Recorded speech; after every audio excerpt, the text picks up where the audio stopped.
Price Lord. கர்த்தர் நல்லவர். இதனால் இது கூட கடைசி கால செய்தியாக நாம் ஒன்று பார்க்க போகிறோம். இயேசு கிறிஸ்து கடைசி காலத்தில் வருகையின் காலகட்டத்தில் அந்த 7 முத்திரைகளை பற்றியும் 7 எக்காலங்களை பற்றியும் 7 கோபதூப கலசங்களை பற்றியும் நமக்கு சொல்லப்பட்டிருக்குது. அந்த காலங்களில் தான் இப்போ நம்ம வாழ்ந்து கொண்டிருக்கோம். அதில் எந்த காலத்தில் இப்போது நம்ம வாழ்ந்து கொண்டிருக்கிறோம் என்பதை நாம் பார்க்க போகிறோம். அதன்படியாக நமக்கு முதலாவது முத்திரை, 2ஆம் முத்திரை, 3ஆம் முத்திரை பற்றி இப்போ நமக்கு தேவையில்லை.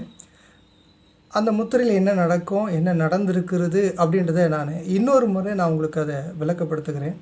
ஆனால் இயேசு கிறிஸ்து இந்த நாளில் கூட மத்தேயு 24 தம்முடைய வருகை பற்றி அதை சொன்னார். அதில் என்ன சொல்லியிருக்கிறாரு, அதே போல் வெளிப்படுத்தின விசேஷம் 6ஆம் அதிகாரத்தில் அந்த 4ஆம் முத்திரை, 5ஆம் முத்திரை, 6ஆம் முத்திரையில் என்ன சம்பவம் இதில் நடக்கிற போகுது அப்படின்றது இதில் மாத்திரம் நம்ம என்ன பண்ண போகிறோம். இந்த நாளில் நாம் இதை பார்க்குறோம். நாம் இன்றைக்கி வாழக்கூடிய காலங்கள் என்பது விசுவாசிக்கிறதும் பரிசுத்த ஆவியானவர் எனக்கு போதிக்கப்பட்டிருக்கப்படியும் இன்னும் அநேக பரிசுத்தவான்களுக்கு வெளிப்படுத்தப்பட்டிருக்கப்படியும் நான் விசுவாசிக்கிறது 4ஆம் முத்திரையில் தான் நான் வாழ்ந்து கொண்டு இருக்கிறோம். ஆகவே நான் இதை குறித்து இந்த நாளில் நான் பேசுகிறேன். இன்னும் விளக்கமாக ஒவ்வொரு காலகட்டத்தில் நான் அதுக்கு அடுத்தபடியாக வீடியோக்களை போடுகிற போது நீங்கள் புரிஞ்சுக்கலாம். இன்றைக்கி இதை பார்க்குற போது ஒன்றும் தெரியாத மாதிரி இருக்கலாம், புரியாத மாதிரி இருக்கலாம். ஆனாலும் நான் இதை உங்களுக்கு விளக்கப்படுத்துகிறேன். அதுக்கப்புறமா பேசுங்க. சில வேலையில் பேசுகிற போது என்ன நினைப்பாங்கன்னா, என்ன ஒரு தேவையில்லாத பேசுகிற மாதிரி. எது சொன்னாலும் முதல்ல கவனிங்க.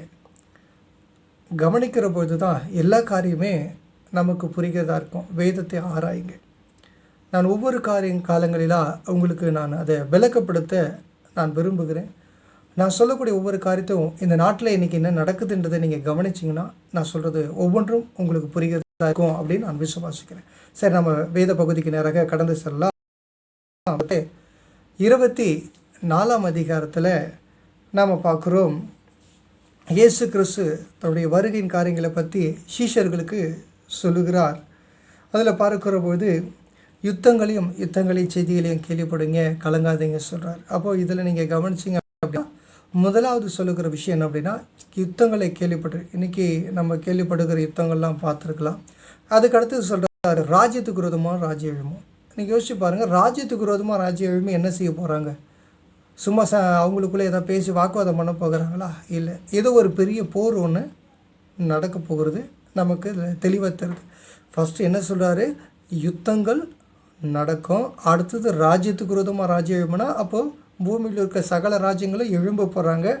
ஏதோ ஒரு பெரிய சம்பவம் என்ன பண்ண போகுது, நடக்க போகுது என்பதை முதலாவதாக என்ன பண்ணுகிறது இந்த வசனம் நமக்கு தெளிவாய் காண்பிக்கிறது. சரி, இன்னொரு நாள் அதை விளக்குற. இன்றைக்கி ஒப்பிடுதல் மாத்திரமே கவனிக்க போகிறோம். நான் விசுவாசிக்கிறது 4ஆம் முத்திரை. சரி, நம்ம இப்படி முதலாவது வெளிப்படுத்தின விசேஷம் 6ஆம் அதிகாரத்தில் 4ஆவது முத்திரையில் என்ன சொல்கிறாரு அப்படின்றத நம்ம கவனிக்கலாம். முதலாவதாக ஒரு மங்கின நிறமுள்ள ஒரு குதிரை வருகிறது. அதன் மேலே ஏறி இருந்தவனுக்கு மரணம் என்று பெயர் என்று சொல்லப்படுகிறது.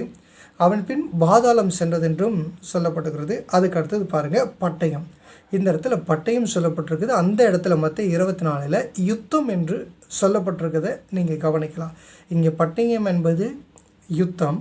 அந்த இடத்துல டைரெக்டாகவே ஆண்டவர் என்ன பண்ணுறாரு, யுத்தம் என்றும் ராஜ்யத்துக்கு விரோதமாக ராஜ்யம் எழும்பும் என்றும் சொல்லுகிறாங்க.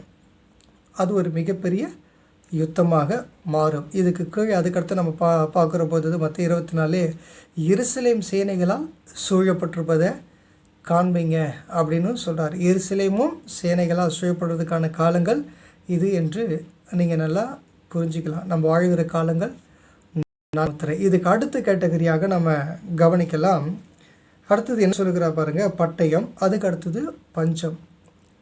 இப்போது பெரிதான அளவுக்கு பஞ்சம் நடந்து நிறைய பேர்லாம் எதுவாகிடுவாங்களா, அப்படியே செத்து போயிடுவாங்களா, அப்படி ஆகிடுவாங்களான்னா அப்படிப்பட்ட பஞ்சம் கிடையாது. ஏன் அப்படின்னா கர்த்தருடைய பிள்ளைகள் இந்த பூமியில் அதிகப்படியாக இருக்கிறதுனால ஆண்டவர் அப்படிப்பட்ட பெரிதான காரியத்தை இது பண்ண மாட்டார், அப்படின்னா அனுமதிக்க மாட்டார். ஆனால் போன வருடம் கூட நம்ம பார்த்தோம், ஆப்பிரிக்கா கண்டத்தில் மிக பெரிதான அளவுக்கு பஞ்சம் இருந்ததை பார்க்குறோம். பல மிருகங்கள் அடித்து அவங்க சாப்பிட்ற அளவுக்கு பஞ்சம் போச்சு அப்படின்றத நம்ம பார்க்குறோம். எத்தனையோ இடங்களில் தண்ணீர் இல்லை, அப்படின்றதெல்லாம் நம்ம கவனிக்கிறோம். எத்தனை இடங்களில் உணவுக்கு கூட சாப்பிட்றதுக்கு உணவு இல்லாமல் குப்பைகளில் கிடக்கக்கூடிய பழங்கள் இதெல்லாம் திருடி சாப்பிட்டாங்கன்னு பார்க்குறோம். அது மாத்திரமல்ல, நம்ம பிரிட்டிஷ் அரசாங்கத்தில் கூட பார்த்திங்க அப்படின்னா சில ஷாப்பிங்கில் ஓடி போயிட்டு நிறைய பேர் அதை கொள்ளையடித்து சாப்பிட்டதெல்லாமே நமக்கு தெரிஞ்சிருக்கலாம். ஆகவே இப்படிப்பட்ட சம்பவங்கள் நடக்கிறது. இந்த மாதம் இந்த 2026 வருடத்தில் கூட பல இடங்களில் பாதிப்பை நம்ம பார்க்க போகிறோம். சரி, இது இயேசு கிறிஸ்து மத்தேயு 24 என்ன பண்ணுறாரு அப்படின்னாக்கா, பஞ்சம் என்பதை மென்ஷன் பண்ணுறத நம்ம பார்க்குறோம். ராஜ்யத்துக்கு விரோதமாக ராஜ்யமும், அடுத்தது பஞ்சம். பாருங்கள், வெளிப்படுத்தலையும் நீங்கள் பார்த்தீங்க, இந்த இடத்துல 4வது முத்திரையில் பார்த்தீங்க, மத்தேயு 24 பஞ்சம் என்பதை கொலை. அதுக்கு அடுத்தபடியாக பார்த்தீங்க அப்படின்னா கொள்ளை நோய்கள் என்று சொல்லப்பட்டிருக்குது மத்தேயு 24. இது வெளிப்படுத்தின விசேஷத்தில் என்ன சொல்லப்பட்டிருக்குது நம்ம பார்க்குறோம் அப்படின்னா, துஷ்ட மிருகங்கள் அப்படின்னு சொல்லப்பட்டிருக்குது. அதாவது பயோவாரை பற்றி அந்த இடத்துல பேசப்பட்டிருக்குது. 2020 எல்லாருக்குமே தெரியும், எல்லோரும் கொரோனாவில் அவசியப்பட்டோம். விசுவாசிக்கிறேன் அந்த காலம் 4வது முத்திரையினுடைய காலகட்டம். ஏன்னா முழு உலகமே ஒரே நேரத்தில் சம்பித்ததை நாம் கவனிக்கிறோம். இந்த 4வது முத்திரையினுடைய காலகட்டத்தில் என்ன நடக்கும் அப்படின்னு வேதம் சொல்லுகிறது அப்படின்னா, கால்பங்கு மக்கள் அழிக்கப்படுவார்கள் என்று சொல்லப்படுகிறது. நான் சொல்லலை, வேத வசனம் அப்படி தான் நமக்கு சொல்லப்படுகிறது. ஆகவே ஜோ பைடன் அவர்கள் என்ன சொல்லுங்கன்னா, 2ஆம் உலக போரில் மரித்தவர்களை காட்டிலும் இந்த கொரோனாவில் மரித்தவர்களுடைய எண்ணிக்கை அதிக அவர்கள் சொல்லியிருக்கிறார்கள். ஆகவே வேதத்தின்படி நடந்து அதுக்கடுத்ததாக நம்ம கவனிக்கலாம். அந்த வெளிப்படுத்தலில் பூமி துஷ்ட மிருகம் என்றும் மத்தேயு 24 டைரெக்டாக கொள்ளை நோய் என்றும் சொல்லப்பட்டிருக்கிறத நம்ம கவனிக்கலாம். அதுக்கு அடுத்தபடியாக நம்ம பார்க்கிற போது சாவினாலும் என்று சொல்லப்பட்டிருக்குது. சாவினால் என்று சொன்னால் இயற்கையினால் வரக்கூடிய மாற்றங்கள், இயற்கையின் மாற்றங்கள். அதாவது மத்தேயுல என்ன சொல்லப்பட்டிருக்கு அப்படின்னா பூமி அதிர்ச்சிகள் அப்படின்னு சொல்லப்பட்டிருக்குது. அதே மத்தேயு 24 கொஞ்சம் கடைசி பகுதிக்கு போல் இயேசு கிறிஸ்து சொல்லுவார், பூமியில் அதாவது நோவா காலத்தில் நடந்து போல நடக்கும், லோத்தனுடைய நாட்களில் நடந்தது போலவே நடக்கும் என்று சொல்லுகிறார். அதாவது பூமியினுடைய தன்மை முழுவதுமாக மாறுபடும் என்று சொல்லுகிறார். இன்றைக்கி பார்க்குறோம் இல்லைங்களா, நோவா காலத்தில் நடந்து போல அதிகப்படியான மழையை பார்க்குறோம், அதிகப்படியான வெயிலை பார்க்குறோம். அதாவது கிளைமேட் சேஞ்ச் பற்றி அந்த இடத்துல ஆண்டவர் அதிகமாய் சொல்லுகிறத நம்ம பார்க்குறோம். விதமான மாற்றங்களும் இந்த பூமியாக நடந்து கொண்டு இருக்கிறத நம்ம கவனிக்கிறோம். அதிகப்படியாக வெப்பமாயிட்டுருக்குது. அதிகப்படியாக வெப்பமாகிறதுனால காட்டு தீகள் நிறைய இடங்களில் வரலாறு காணாத அளவுக்கு போகிறத பார்க்குறோம். வரலாறு காணாத அளவுக்கு வெயில் அடிக்கிறத நம்ம பார்க்குறோம். பல இடங்களில் எரிமலை, நல்ல அமைதியாக இருக்கக்கூடிய இடங்களெல்லாம் வெடித்து சிதறக்கூடிய காரியங்களை நம்ம பார்த்து கொண்டு இருக்கிறோம். ஆகவே வேதத்தின்படி ஒவ்வொன்றும் துல்லியமாய் நடக்கிறது என்பதை பார்க்கிறோம். இதெல்லாம் 4வது முத்திரையில் நடக்க வேண்டிய சம்பவங்கள் அன்றி மற்றபடி அல்ல. 4ஆம் முத்திரையில் இவைகள் எல்லாம் நடக்கும் என்று வேதம் தெளிவாக நமக்கு கற்றுக் கொடுத்து கொண்டு இருக்கிறதே நம்ம கவனிக்கலாம். அதுக்கு அடுத்ததாக நம்ம பார்க்கிற போது பூமியில் உள்ள மனிதர்கள் இதனால் கால்பங்கு மக்கள் மரிப்பார்கள் என்று சொல்லப்பட்டது. இது கடைசியில் என்ன நடக்கப் போகுது? ஒரு யுத்தம் நடக்க போகுது. அதான் 3ஆம் உலக யுத்தமாக இருக்க போகிறது அப்படின்றத நம்ம பார்க்குறோம். இது முடியும் போது என்ன நடக்க போகுது அப்படின்னா ரகசிய வருகை நடக்க போகுது. ஏன் அப்படின்னா அப்படியே 5ஆம் முத்திரைக்கு நீங்கள் போனீங்க அப்படின்னா அங்கே நம்ம மத்தேயு 24 அப்படியே போகிற பொழுது பார்த்தோம் அப்படின்னா என்ன சொல்கிறார் இயேசு கிறிஸ்து அப்படின்னு பார்க்குற போது, அப்பொழுது உங்களை உபத்திரங்களுக்கு ஒப்பு கொடுத்து உங்களை கொலை செய்வார்கள், என் நாமத்து நிமித்தம் நீங்கள் சகல ஜனங்களால் என்ன பண்ணுவீங்க? பகைக்கப்படுவீர்கள் அப்படி சொல்கிறார். அப்போ ஒருத்தருக்கு ஒருத்தர் காட்டி கொடுப்பார்கள் அப்படின்ற சம்பவங்கள் எல்லாம் இயேசு கிறிஸ்து என்ன பண்ணுகிறார் அப்படின்னா 9ஆம் வசனம் மத்தேயு 24 9ஆம் வசனத்தில் இருந்து மத்தேயு 9ஆம் அதாவது 24ஆம் அதிகாரம் 9ஆம் வசனத்தில் இருந்து நீங்கள் படித்து பார்த்தீங்க அப்படின்னா 26ஆம் வசனம் முடிய 5வது முத்திரையில் நடக்கும் போது தான் இந்த இடத்துல இயேசு கிறிஸ்து சொல்லுகிறார். ஆனால் வெளிப்படுத்தின விசேஷத்தில் பார்க்குற போது அந்த காலகட்டத்தில் என்ன நடக்கும் சொல்ல, வெளிப்படுத்தின விசேஷம் 6ஆம் அதிகாரம் 9ஆம் வசனத்திலிருந்து 11ஆம் வசனம் வரையும் பார்க்குற போது இரத்த சாட்சிகள் மறிக்கக்கூடிய சம்பவத்தை சொல்லுகிறார். முன்பதாக மரித்த பரிசுத்தவான்களை ஆண்டவர் நோக்கி கூப்பிடுறாங்க. எது வரைக்கும் எங்கள் ரத்தத்தை குறித்து பழி வாங்காமல் இருப்பீங்கன்னு கேட்குறபோது, நீங்கள் கொஞ்ச காலம் நீங்கள் அமைதியாக இருக்கணும், பொறுமையாக இருக்கணும், உங்களை போல மறிக்கிறவர்களுடைய தொகை நிறைவாகிற வரைக்கும் நீங்கள் கொஞ்சம் அப்படின்றது இயேசு கிறிஸ்து அந்த இடத்துல சொல்லுகிறத நம்ம கவனிக்கிறோம்.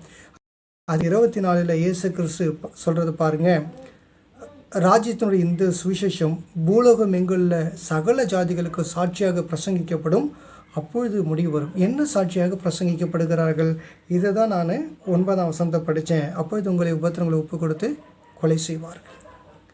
நீங்கள் நல்லா கவனிங்க. இந்த காலகட்டத்தில் யார் ஆட்சி செய்வார்கள் என்று வேதம் சொல்கிறது அப்படின்றத நீங்கள் அப்படியே கீழே பார்த்தீங்க அப்படின்னா 24:15 சொல்கிறார். மேலும் பாழாக்குகிற அருவருப்பை குறித்து தானி தீர்க்கதரிசி சொல்லியிருக்கிறானே, வாசிக்கிறவன் சிந்திக்க கடவன், அதை பரிசுத்த ஸ்தலத்தில் காணும்போது நிற்க காணும்போது அப்படின்னு சொல்கிறார்.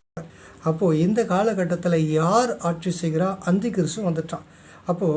இப்போது வல்லரசாக இருக்கிறது அமெரிக்கா சாம்ராஜ்யம். அப்போ அடுத்த சாம்ராஜ்யம் வல்லரசாக வரணும் அப்படின்னா ஒரு வேர்ல்டு வார் நடக்கும். அப்போ அந்த வேர்ல்டு வாரில் வர வல்லரசு வரும். அது நிச்சயமாக ஐரோப்பாவாக தான் இருக்க போகுது, அதில் மாற்று கருத்து இல்லை. இப்போ இந்த 5வது முத்திரையினுடைய காலகட்டத்தை ஏன் ஒருத்தருக்கு ஒருத்தர் காட்டி கொடுக்கறது எல்லாம் வருது அப்படின்றத நம்ம இன்னும் சில அதிகாரத்தை நம்ம கூட சேர்ந்து படித்தா தான் நமக்கு புரியும். ஆனால் இப்போ நமக்கு இதை வைத்து மாத்திரம் உங்களுக்கு வெளிப்படுத்துகிறேன். நம்ம இதுக்கடுத்து 4ஆம் முத்திரைன்னு சொல்லி விரிவு வரும்.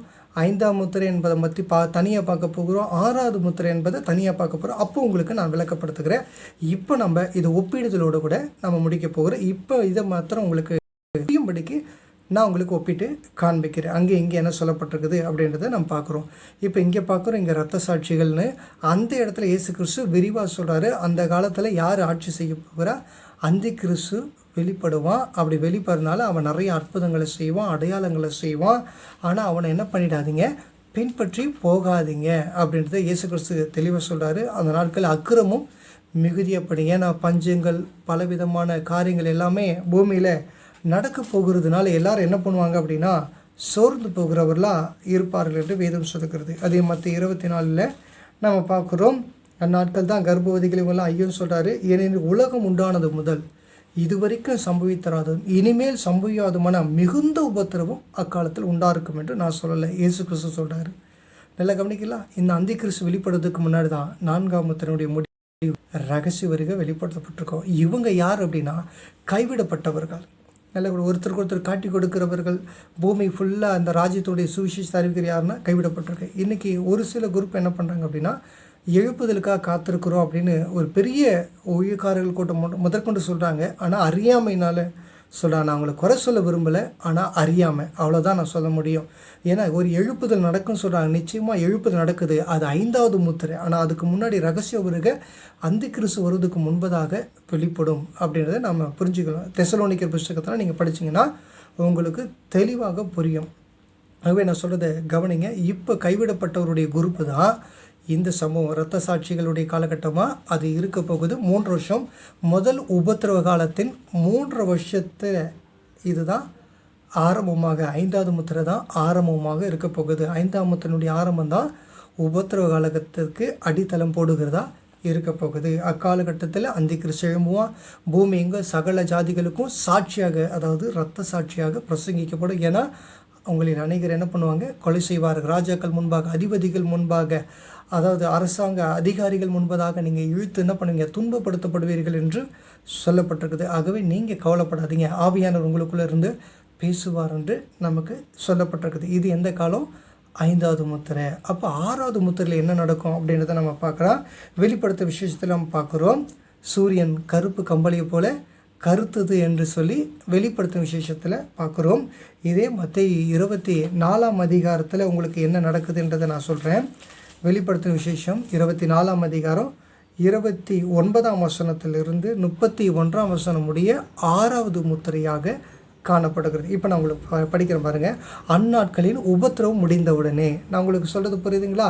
இந்த 6வது முத்திரை தான் இயேசு கிறிஸ்து மேகத்துக்கு மேலே வரப்போகிறார்.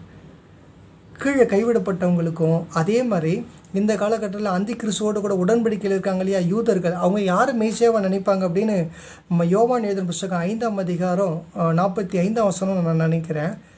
அதில் இயேசு கிறிஸ்து சொல்லியிருப்பார், நான் பிதாவுடைய நாமத்தால் நீங்கள் என்னை ஏற்றுக்கொள்ள, வேறொருவர் தன் சுயநாமத்தால் காத்து கொள்வீர்கள் என்று இயேசு சொல்லியிருப்பார். அந்த வசனத்தின்படி அவனோட கூட அவங்க உடன்படிக்கை பண்ணியிருப்பாங்க. அப்போ இயேசு கிறிஸ்து மேகத்துக்கு மேலே வரும்போது தான் தெரியும், ஆகா இவர் தான் மேசியா போல அப்படின்றத அப்போ அறிஞ்சு அப்பொழுது தான் அவங்களுக்கு ஒரு மனம் திரும்புதல், ரட்சிப்பு, மீட்பு என்பது உண்டாக இருக்க போகுது. அதுக்காக தான் இயேசு கிறிஸ்து மேகத்துக்கு மேலே வருவார். அதை தான் இந்த இடத்துல சொல்கிறார். அப்போ உபத்திரம் முடிகிறதுனா 6வது முத்திரையில் மகா அதாவது உபத்திர காலம் 7 வருடம். அதில் உபத்திர காலம் என்பது 3 வருஷமாகும், மகா உபத்திர காலம் என்று 3 வருஷமாகவும் பிரிக்கப்படுகிறது. அதில் முதல் உபத்திரவ கால இறுதி பகுதியை நிறைவு செய்வது 6வது முத்திரை என்பதை நம்ம பார்க்குறோம். அதில் 5வது முத்திரையில் உபத்திரம் ஆரம்பிக்கிறத இயேசு கிறிஸ்து மென்ஷன் பண்ணியிருக்கிறார். அதே மத்திய 24 21ஆம் வசனத்தில் மென்ஷன் பண்ணியிருக்கிறாரு. அதே 6வது முத்திரையுடைய காலகட்டத்தில் உபத்திரம் முடிந்த உடனே அப்போ என்ன சூரியன் அந்தகார படும் என்று சொல்லப்பட்டிருக்கு. இந்த இடத்துல என்ன சொல்கிறாரு, பூமி மிக அதிர்ந்தது, அதாவது ஒரு நிலநடுக்கம் உண்டாகிறது, சூரியன் கருப்பு கம்பளியை போல கருத்துது. அங்கே சொல்கிறது இங்கே சொல்கிறது நீங்கள் கவனிங்க, 2 ஒத்து போகிறத கவனிக்க முடியும். அதுக்கு அடுத்தது என்ன சொல்கிறாரு அப்படின்னா, சந்திரன் ஒளியை கொடாதிருக்கும் என்று சொல்லப்பட்டிருக்கு. அதாவது நிலா வெளிச்சம் கொடுக்காது அப்படின்னு சொல்கிறாரு. அதே இந்த இடத்துல என்ன சொல்லப்பட்டிருக்கு அப்படின்னா, சந்திரன் ரத்தம் போலாயிடுச்சு அப்படின்னா, ரத்தத்தை நீங்கள் கவனித்து பார்த்தீங்க அப்படின்னா கருப்பு கலரில் மாறிடும். ஒரு குறிப்பிட்ட நேரம் வரைக்கும் மட்டும்தான் உங்களுக்கு சிகப்பு கலரில் இருக்கும். ஒரு குறிப்பிட்ட நேரம் கழிச்சு பார்த்தீங்கன்னா அதே கருப்பாக மாறும். அதை தான் இந்த இடத்துல என்ன பண்ணுறாரு இயேசு கிறிஸ்து தெளிவாக நமக்கு வெளிப்படுத்தலையும் அந்த காரியத்தை சொல்லுகிறார். அதுக்கு அடுத்ததாக நீங்கள் பார்க்கிற போது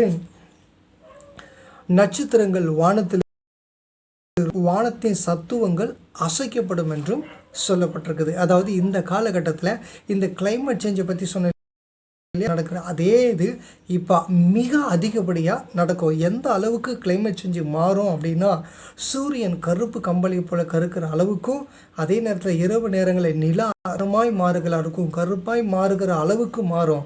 பலவிதமான நட்சத்திரங்கள் கீழே விழுகிற அளவுக்கு 6வது முத்திரையுடைய காலகட்டத்தில் மாறும். அதுக்கடுத்து பார்த்திங்க அப்படின்னா இந்த காலகட்டம் தான் சொல்கிறாங்க இல்லையா சென்னையில் அழியும்னு, அந்த காலகட்டத்தில் நிச்சயமாக சென்னை அழியும். அது 6வது முத்திரை. ஆனால் அதுக்கு முன்பதாகலாம் அழியும் என்ன சொன்னாலும் நீங்கள் எழுதி வச்சுக்கிங்க, நிச்சயமாக நடக்கவே நடக்காது. நல்லா கவனிங்க. ஆகவே இந்த காலகட்டத்தில் தான் அழியும். அது இங்கே என்ன சொல்கிறாரு, கையில் உதிர்கிறது போல வானத்தின் நட்சத்திரங்கள் பூமியில் விழுந்தது. மற்ற 24 அதே படிச்சிங்க, இங்கேயும் அதே படிக்கிறீங்க. அது வானம் சுட்டப்பட்ட புஸ்தகம் போல விலைக்கு போயிட்டு மலைகள் யாவும் தங்கள் இடங்களை விட்டு அகன்று போயின. ஏன் நிலநடுக்கம் உண்டானது? நல்லா கவனிக்கிங்களா. அதுக்கு அடுத்தது பார்த்தீங்க அப்படின்னா மலைகள் தீவுகள் யாவும் தங்கள் இடைகளை விட்டு ஒரு பக்கம் நிலநடுக்கம், இன்னொரு பக்கம் சுனாமி இருக்கிறதையும் நம்மளால் கவனிக்க முடிகிறது.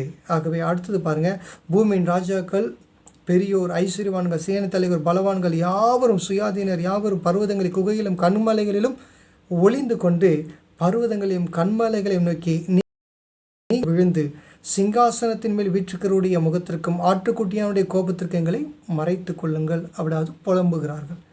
மிகப்பெரிய கூட்டம், ராஜாக்கள் முதற்கொண்டு ஏழைகள் வரைக்கும் புலம்புகிறார்கள் என்று விரிவாக்கமாக சொல்கிறாரு. ஆனால் மத்தேயுல இயேசு கிறிஸ்து என்ன சொல்கிறார் அப்படின்னா, சகல கோத்திரத்தாரும் கண்டு புலம்புவார்கள். இந்த 6வது முத்திரையுடைய காலகட்டத்தில் இயேசு கிறிஸ்து வருகிறத பார்க்குறாங்க. யார்? புறஜாதியார்கள் பார்க்குறாங்க, யூதர்கள் பார்க்குறாங்க. அப்போ எல்லாரும் என்ன பண்ணுறாங்க அப்படின்னா புலம்புறாங்க.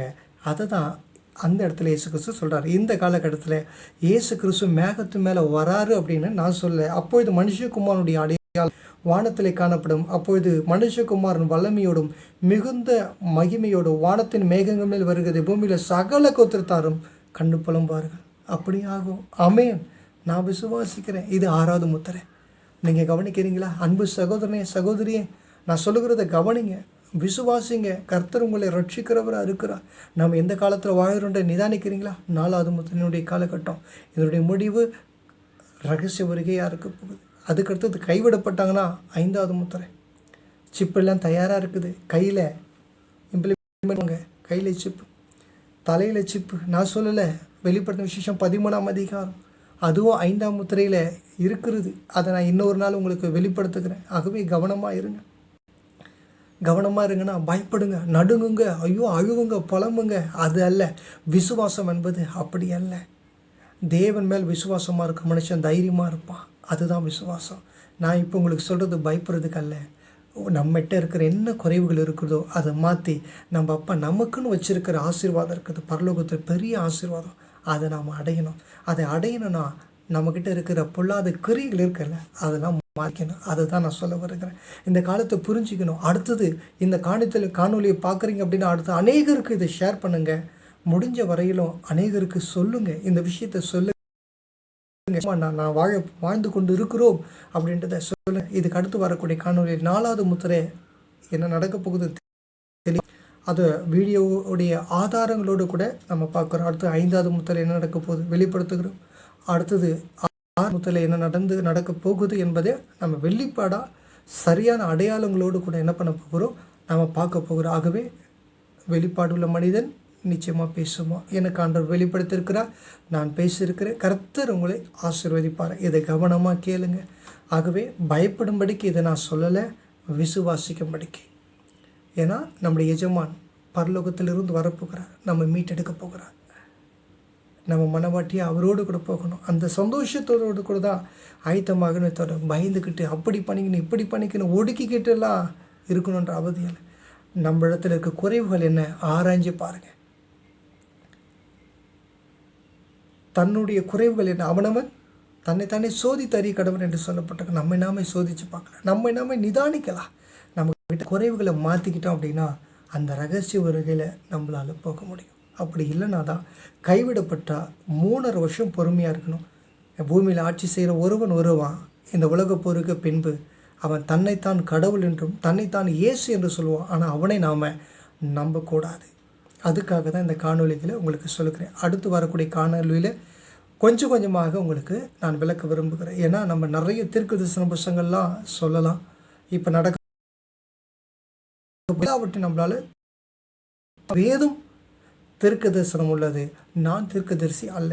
அது சொன்னதை எனக்கு ஆண்டவர் கற்பிக்கிறபடி உங்களுக்கு போதிக்கக்கூடிய ஒரு ஊழியக்காரன், அவ்வளவுதானே தவிர்த்து நான் எல்லாம் எனக்கு தெரிஞ்சோ நான் பெரிய ஆளுன்றது அல்ல. கர்த்தர் ஒருவரே பெரியவர், அவர் ஒருவரே மகா இரக்கமுள்ளவர், அவர் ஒருவரே ஞானிகளுக்கு ஞானத்தையும் அறிவாளிகளுக்கு அறிவையும் தருகிற தேவன். அவர் நேசிக்கிறார். அவர் நேசிக்கிறது போல நானும் மற்றவர்களை நேசிக்கணும் என்கிற ஒரு ஆரியத்தை நான் வெளிப்படையாக சொல்லுகிறேன். ஆகவே கவனிங்க, விசுவாசிங்க, மனந்திரும்புதலுக்கு ஏற்ற கனிகளை கொடுங்க. நாம் எல்லாரும் சீஷர்கள் மிகுந்த கனிகளை கொடுக்கிறவர்களாக நாம் இருக்கணும், பிதா மகிமைப்படும்படியாக. ஆகவே மனந்திரும்பும், கனிகளை கொடுப்போம், தேவனுடைய ராஜ்யத்தை கட்டுவோம். கர்த்தர் தாமே உங்களை ஆசீர்வதிப்பாராக. ஆமென்.